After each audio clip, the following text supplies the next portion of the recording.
আমি ইডেনে পড়ি, আমার তখন সাবজেক্ট চয়েসের যে লিস্টটা ছিল সেখানে অনেক কলেজ ছিল, আমি কিন্তু আমার চয়েস থেকে ইডেনে ভর্তি হয়েছি। যখন আমি প্রথম অবস্থায় আমার চয়েস থেকে ইডেনে ভর্তি হয়েছি, এখন কেন আমার ইচ্ছার বিরুদ্ধে আমাকে বদরুন্নেসায় পাঠিয়ে দেওয়া হবে?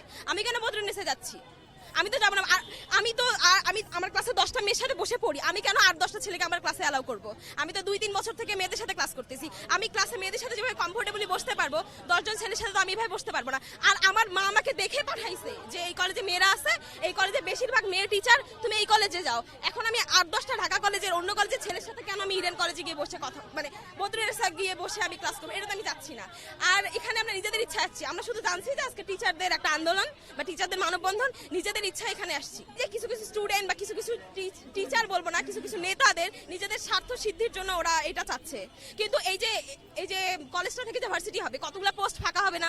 আমরা পরবর্তীতে বিসিএস দিব না, আমাদের তো এই 1500টা পোস্ট তো চলে যাচ্ছে, আমরা কোথায় যাব?